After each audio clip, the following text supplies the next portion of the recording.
Hello, BookTube, and welcome back to our buddy read of the New Testament, specifically Acts of the Apostles.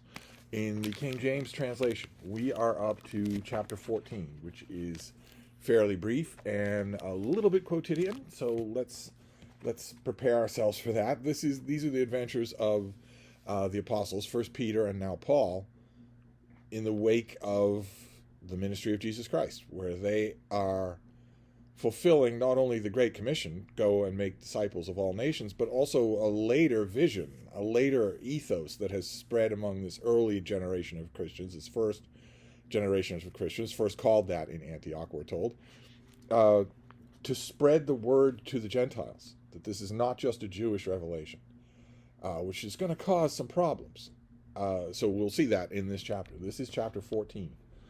And it came to pass in Iconium that they went both together into the synagogue of the Jews, and so spake that a great multitude, both of Jews and also of Greeks, believed. Greeks here being Gentiles, and they being Paul and his friend Barnabas.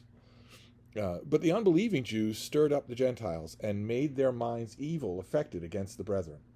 Long time therefore abode they, speaking boldly in the Lord, which gave testimony unto the word of his grace, and granted signs and wonders to be done by their hands. But the multitude of the city was divided, and part held with the Jews, and part with the apostles.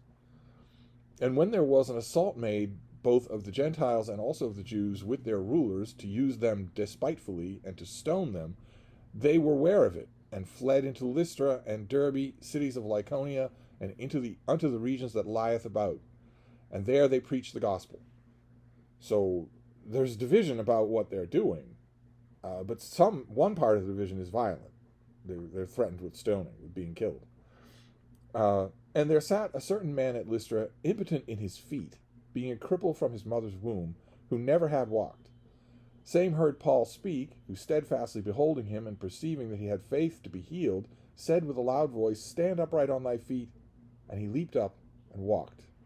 So as we mentioned before, it's not just that the apostles have received the word directly from the Messiah. They've also received a portion of superpowers. Sometimes they have to be saved by supernatural agencies, but they do have the ability to do some things on their own. Here, a man who's been crippled from birth is made whole, is made to walk. And when the people saw that what Paul had done, they lifted up their voices, saying in the speech of Lycaonia, The gods are come down among us in the likeness of men. And they called Barnabas Jupiter and Paul Mercury, because he was the chief speaker. When the priests of Jupiter, which was before their city, brought oxen and garlands unto the gates, and would have done sacrifices with the people, which when the apostles Barnabas and Paul heard of, they rent their clothes and ran in among the people, crying out and saying, Sirs, why do ye such things? We also are men of like passion with you, and preach unto you that ye should turn from these vanities unto the living God, which made heaven and earth and the sea and all things therein, who in times past suffered all nations to walk in their own ways. Nevertheless he left not himself without witness, and in that he did good, and gave us rain from heaven and fruitful seasons, filling our hearts with food and gladness. And with these sayings scarce restrained they the people, that they had not done sacrifice unto them. So they heal a lame man, a man who's been crippled from birth, and the local people think, well, you must be Jupiter and Mercury. You must be gods from Olympus. So we should sacrifice to you. We should haul oxen in front of you and sacrifice them, and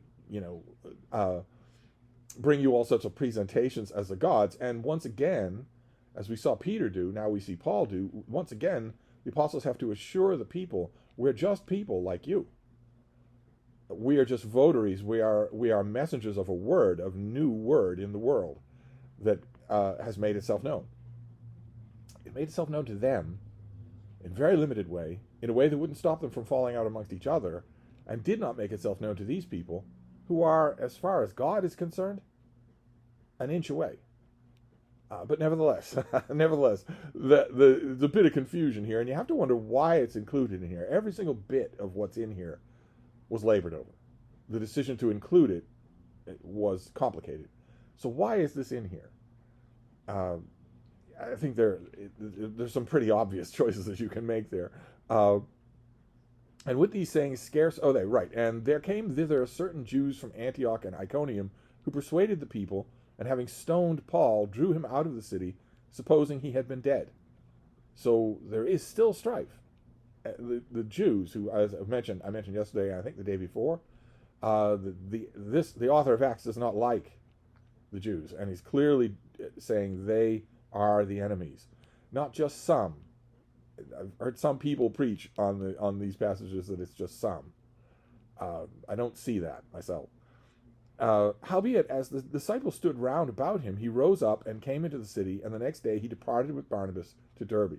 And when they had preached the gospel in that city and had taught many, they returned again to Lystra and to Iconium and to Antioch, confirming the souls of the disciples and exhorting them to continue in the faith, and that we must through much tribulation enter into the kingdom of God. So they've been preaching in all sorts of Gentile cities and have been driven out of some of them, threatened with stoning, or actually stones thrown, and have now retreated to the place where they started, to Antioch in Syria. And when they were ordained them elders in every church, and had prayed with fasting, they commenced them to the Lord, on whom they believed. And after they had passed throughout Pisidia, they came to Pamphylia, and when they had preached the word of Perga, they went down to Attalia, and thence sailed to Antioch, from whence they had been recommended to the grace of God for the works they had fulfilled. So they have come back to Antioch, where they started. And when they were come and had gathered the church together, they rehearsed all that God had done with them, and how he had opened the door of faith unto the Gentiles. And they abode with them a long time with the disciples. That's how the chapter ends. So we have a miracle. We've had a supernatural event in every chapter, and we have another one here. They heal someone.